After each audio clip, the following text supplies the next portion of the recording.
Yang berikut penyakit laringitis. Laringitis adalah peradangan yang terjadi pada pita suara karena terlalu banyak digunakan. Selain itu, iritasi dan juga karena adanya infeksi. Pita suara adalah suatu susunan yang terdiri dari tulang rawan, otot, dan membran mukosa yang membentuk pintu masuk dari batang tenggorokan atau trakea. Di dalam kotak suara terdapat pita suara 2 buah, membran mukosa yang terlipat 2 membungkus otot dan tulang rawan. Etiologi, inflamasi laring sering terjadi sebagai akibat terlalu banyak menggunakan suaranya. Pemanjanan terhadap debu, bahan kimiawi, asap, dan polutan lainnya. Atau sebagai bagian dari infeksi saluran nafas atas. Mungkinan juga disebabkan oleh infeksi yang terisolasi, yang hanya mengenai pita suara. Penyebab yang paling sering adalah infeksi 100% virus pada saluran pernafasan bagian atas, misalnya common cold, dan laringitis juga bisa menyertai bronkitis, pneumonia, influenza, pertusis, campak, dan difteri.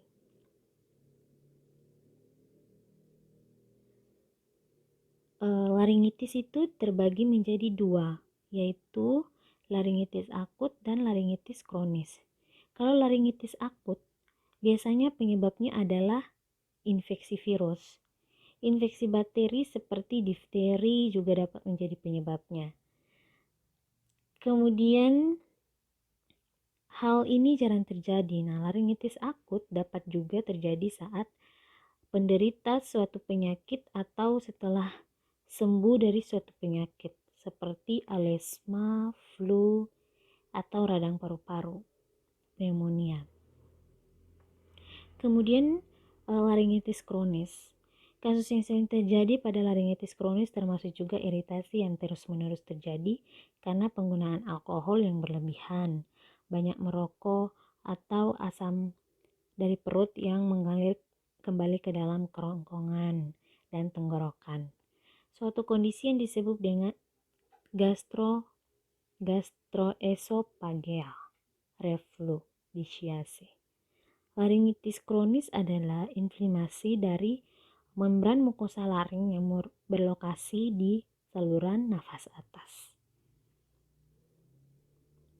Kemudian untuk patofisiologinya, penyebab inflamasi ini adalah virus. Jadi infeksi bakteri mungkin sekunder. Laringitis biasanya disertai dengan rinitis atau nasofaringitis. Infeksi mungkin berkaitan dengan pemanjanan terhadap perubahan suhu mendadak, defisiensi diet, malnutrisi, dan tidak ada imunitas. Laringitis umumnya terjadi pada musim dingin dan musim mudah ditularkan. Ini terjadi seiring dengan menurunnya daya tahan tubuh dan host serta prevalensi virus yang meningkat. Nah, laringitis ini biasanya didahului oleh faringitis dan infeksi saluran nafas bagian atas lainnya. Hal ini akan mengakibatkan iritasi mukosa saluran nafas atas dan merangsang kelenjar mukus untuk memproduksi mukus secara berlebihan sehingga menyumbat saluran nafas. Kondisi tersebut akan merangsang terjadinya bentuk hebat yang bisa menyebabkan iritasi pada laring dan memacu terjadinya inflamasi pada laring tersebut. Inflamasi ini akan menyebabkan nyeri akibat pengeluaran mediator kimia darah yang jika berlebihan akan merangsang peningkatan suhu tubuh. Kemudian ini adalah manifestasi klinis. Gejala lokal seperti suara parau di mana digambarkan pasien sebagai suara yang kasar atau suara yang susah keluar, atau suara dengan nada lebih rendah dari suara yang infeksi saluran napas atas. Biasa normal di mana terjadi gangguan getaran serta ketegangan dalam pendekatan kedua pita suara kiri dan kanan sehingga menimbulkan suatu suara menjadi paru bahkan sampai tidak bersuara sama sekali atau yang disebut dengan afoni. Yang kedua ada sesak nafas dan tidur. Yang ketiga, seperti tenggorokan seperti nyeri ketika menelan atau berbicara. Gejala radang umumnya seperti demam, malaise, batuk kering yang lama-kelamaan disertai dengan dahak kental. Kemudian gejala common cold seperti bersin-bersin, nyeri tenggorokan hingga sulit menelan, sumbatan hidung atau nasal congestion, nyeri kepala, batuk, demam, dan dengan temperatur yang tidak mengalami peningkatan dari 38 derajat Celcius. Kemudian gejala influenza seperti bersin-bersin. Nah, pada pemeriksaan fisik yang akan tampak mukosa laring yang hiperemis, membengkak terutama di bagian atas dan bawah pita suara, dan juga didapatkan tanda radang akut di hidung atau sinus paranasal atau paru. Obstruksi jalan napas apabila ada udem laring diikuti udem subglotis yang terjadi dalam beberapa jam dan biasanya sering terjadi pada anak berupa anak menjadi gelisah, air hangat, sesak semakin bertambah berat. Pemeriksaan fisik akan ditemukan retraksi suprasternal dan epigastrium yang dapat menyebabkan keadaan darurat medik yang dapat mengancam jiwa anak. Kemudian pemeriksaan penunjang seperti foto rongsen leher AP. Nah, bisa tampak pembengkakan jaringan subglotis. Tanda ini ditemukan pada 50% kasus. Kemudian pemeriksaan laboratorium seperti gambaran darah dapat normal. Jika disertai infeksi sekunder, leukosit dapat meningkat. Nah, pada pemeriksaan laringoskopi indirect, akan ditemukan mukosa laring yang sangat sembab, hiperemis, dan tanpa membran serta tampak pembengkakan subglotis, yaitu pembengkakan jaringan ikat pada kasus konus elastikus yang akan tampak di bawah pita suara.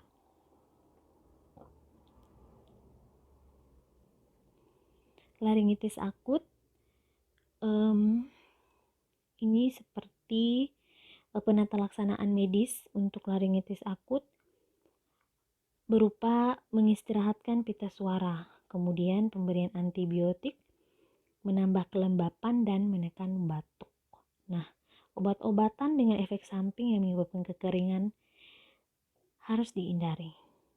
Penyanyi dan para profesional yang mengandalkan suara perlu dinasihati agar membiarkan proses radang meredah sebelum melanjutkan karir mereka.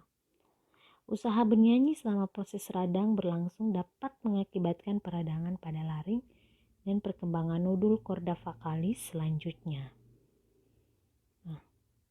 Pada laringitis kronis terdiri dari menghilangkan penyebab, koreksi gangguan yang dapat diatasi, dan latihan kembali kebiasaan menggunakan vokal dengan terapi bicara.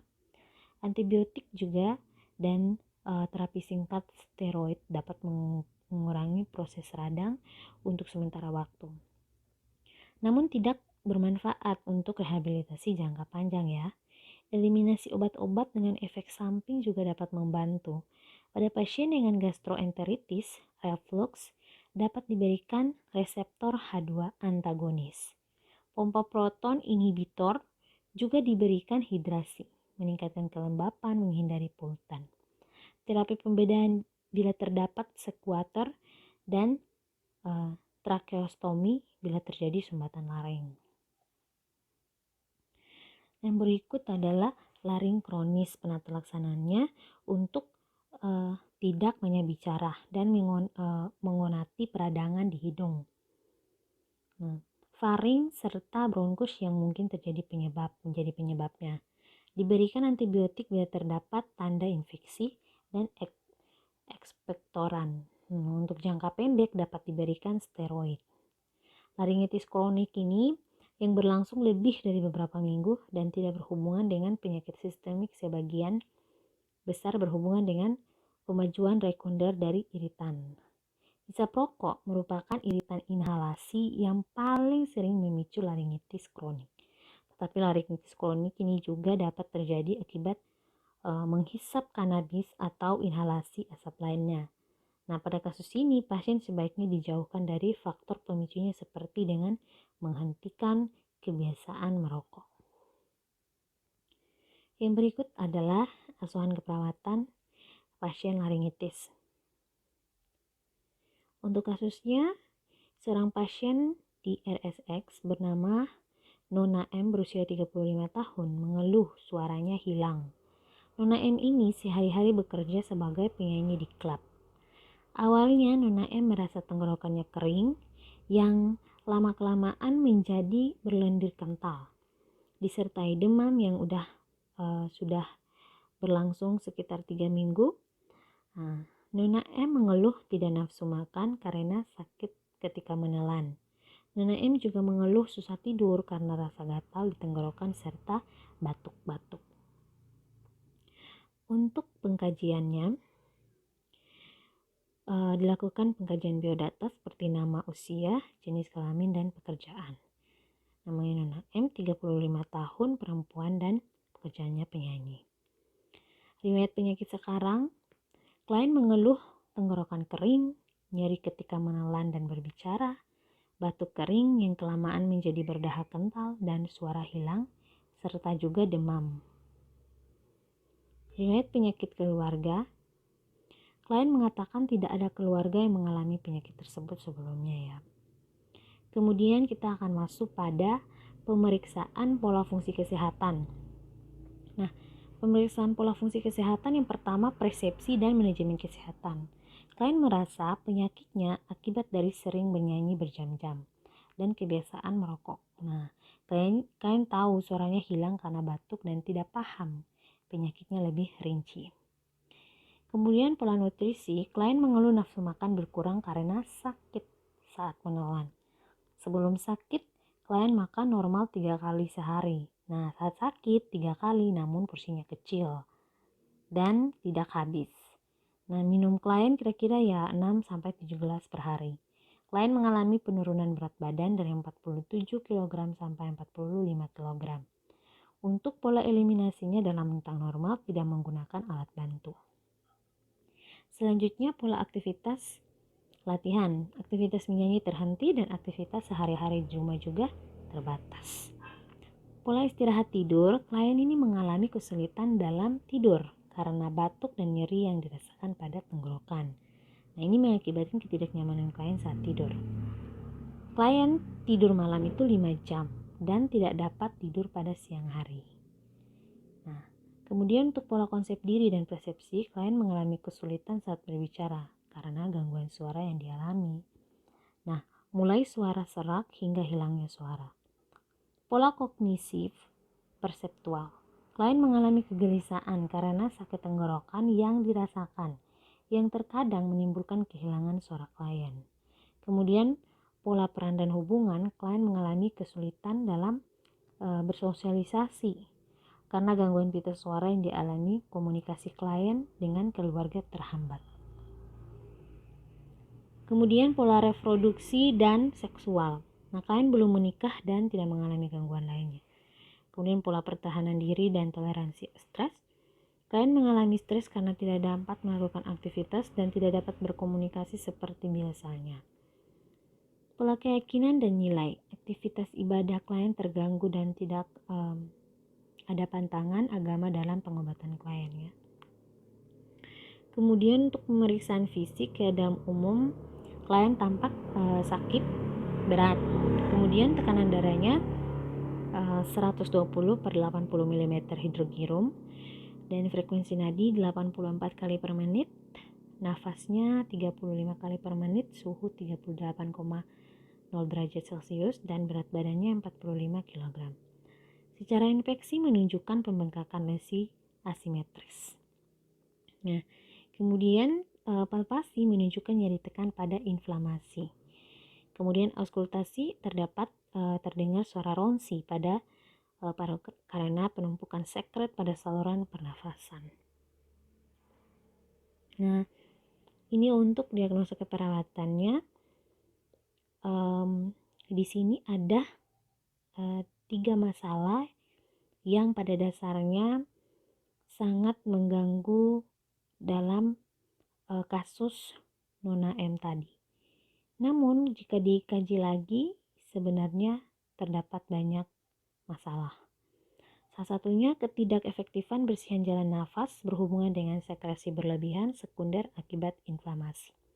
Kemudian nyeri berhubungan dengan iritasi jalan nafas atau sekunder akibat infeksi, dan kerusakan komunikasi verbal berhubungan dengan iritasi dan jalan nafas atau sekunder akibat infeksi atau pembengkakan.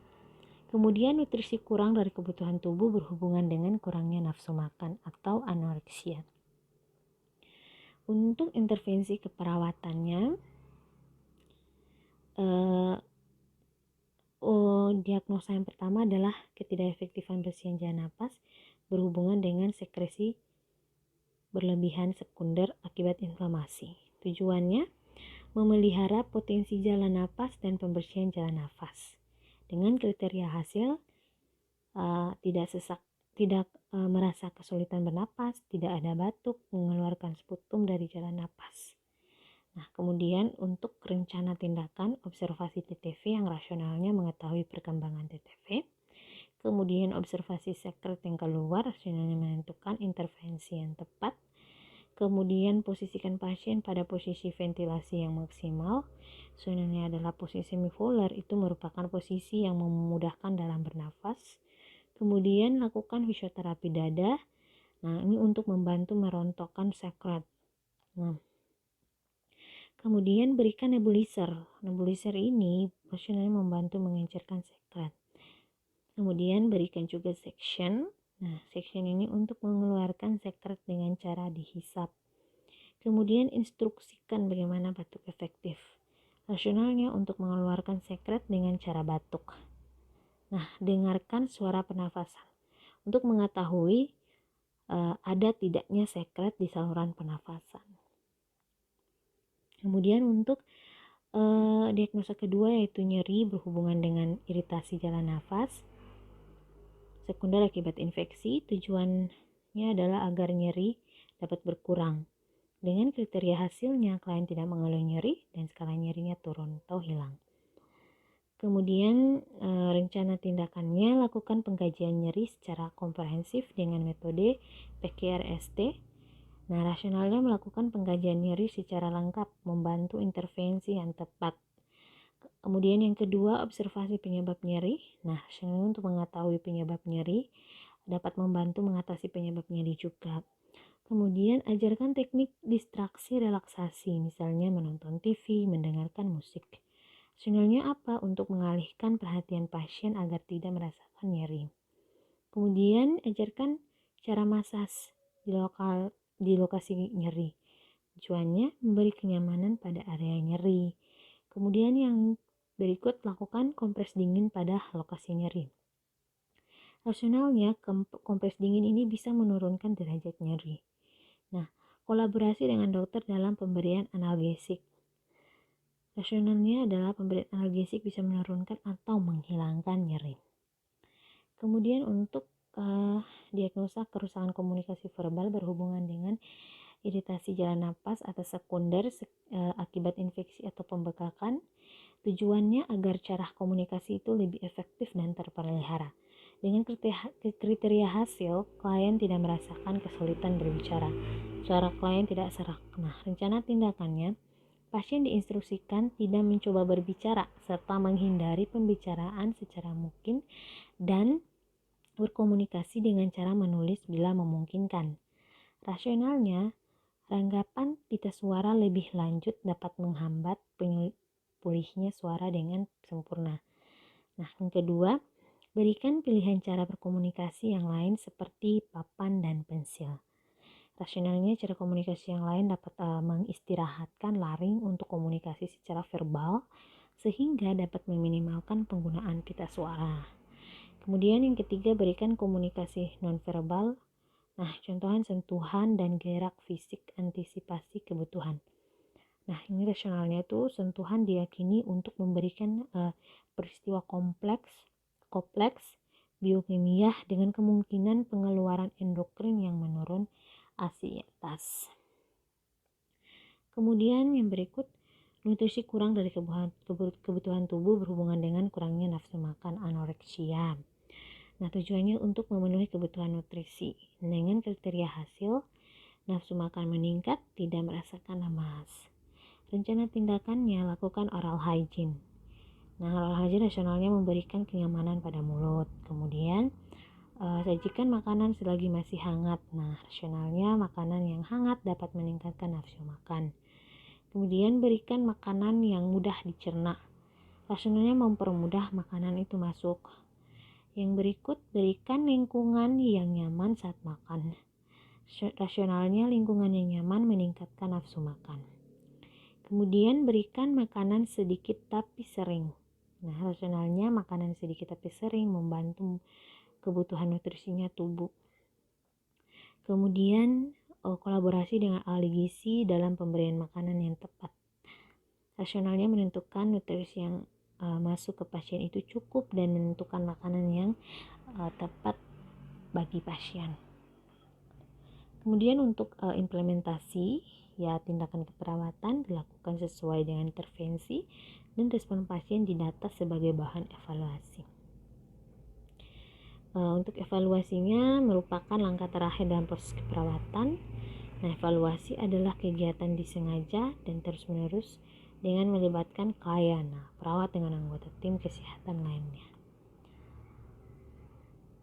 Nah, cukup sekian materi dari kelompok kami. Jika ada salah kata, kami mohon maaf dan semoga materi ini bisa bermanfaat bagi kita semua. Wassalamualaikum warahmatullahi wabarakatuh. Assalamualaikum warahmatullahi wabarakatuh. Di sini saya perwakilan dari kelompok 2 akan membahas asuhan keperawatan pasien faringitis. Untuk kasusnya yakni klien datang ke UGD RSUD Mojokerto pada tanggal 18 Juni 2013 dengan keluhan panas, sakit tenggorokan, dan pilek. Keluhan yang dirasakan sejak 3 hari yang lalu. Sebelumnya klien dibawa berobat ke puskesmas, namun karena keadaan klien tidak kunjung membaik, akhirnya klien dibawa ke RSUD Serang dan harus dirawat di Ruyang Melati kelas 2A dengan diagnosa faringitis. Saat dilakukan pengkajian pada tanggal 18 Juni 2013 pukul 21.00 waktu Indonesia Barat, keadaan klien tampak lemah. Klien mengeluh masih panas, sakit tenggorokan, dan pilek.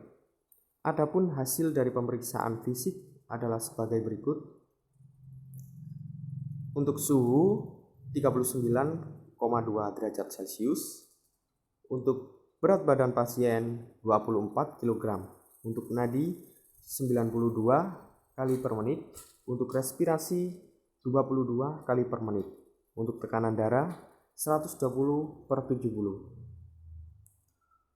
Kita lanjut dalam pengkajian. Untuk biodata, nama klien Nyonya N, umur 34 tahun, jenis kelamin perempuan, pekerjaan rumah tangga.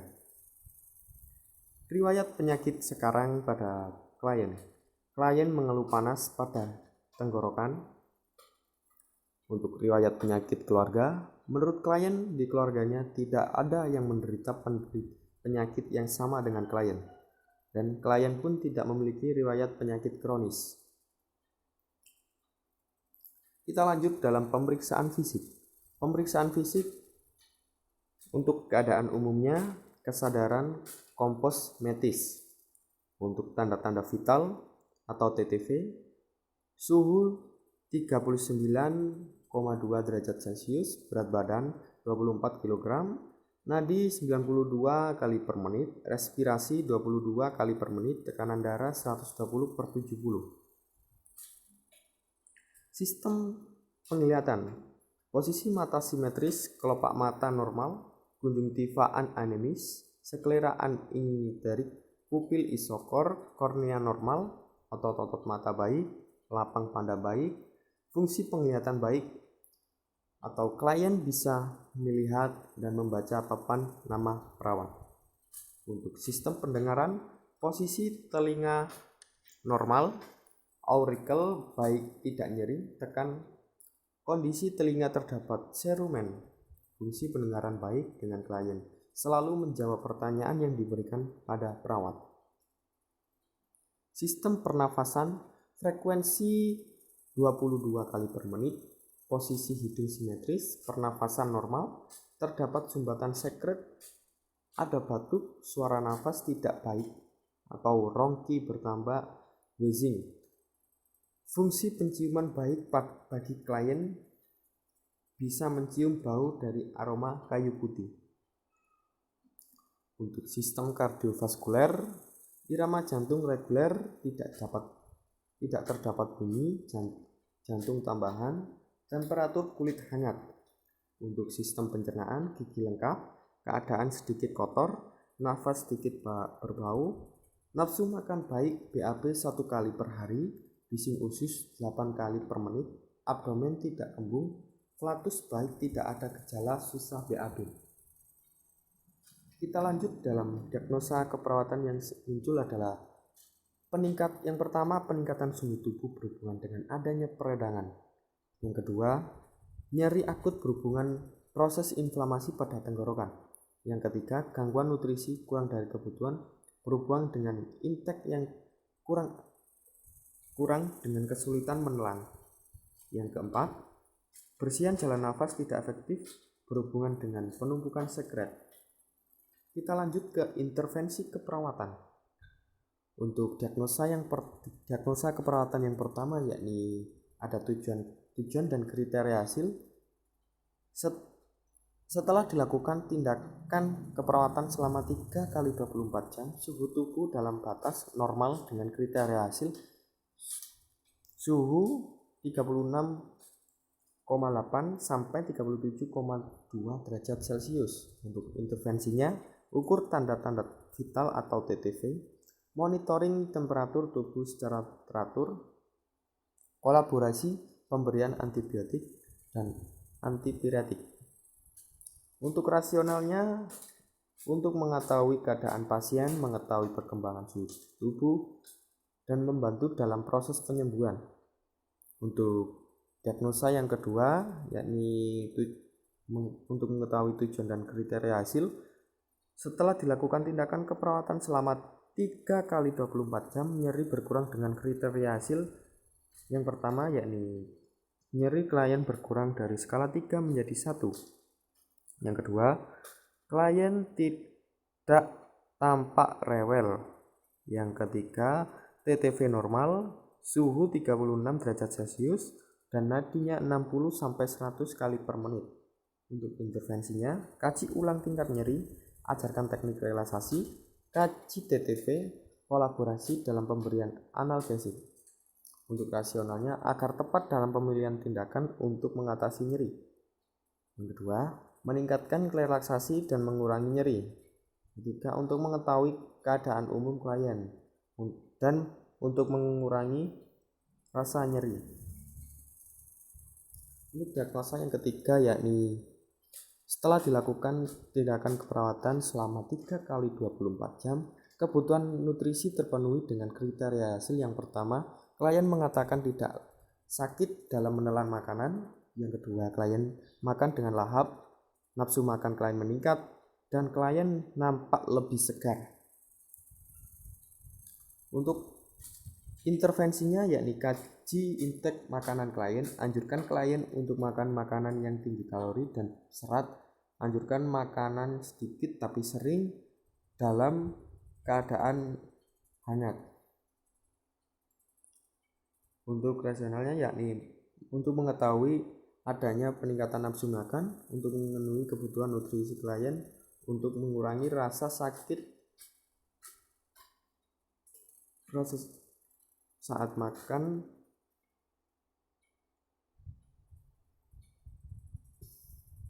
dan diagnosa yang keempat yakni Setelah dilakukan tindakan keperawatan selama 3 kali 24 jam, diharapkan klien dapat bernafas dengan lancar dan efektif dengan kriteria hasil yang pertama, yakni klien dapat mengeluarkan sputum. Klien mengatakan dapat bernapas dengan lancar. Untuk intervensinya yakni identifikasi kualitas atau kedalaman nafas klien, anjurkan untuk minum air hangat, ajari klien untuk batuk efektif, kolaborasikan pemberian terapi.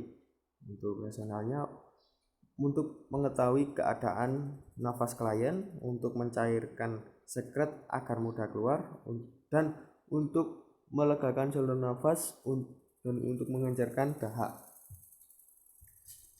Kita lanjut ke implementasi, yakni tindakan keperawatan dilakukan sesuai dengan intervensi dan respon pasien didata sebagai bahan evaluasi. Ini kita lanjut ke evaluasi. Evaluasi merupakan langkah terakhir dalam proses keperawatan. Evaluasi adalah kegiatan yang disengaja dan terus-menerus untuk melibatkan klien, perawat, dan anggota tim kesehatan lainnya. Oke, sekian dulu dari presentasi saya. Kurang lebihnya saya mohon maaf. Assalamualaikum warahmatullahi wabarakatuh.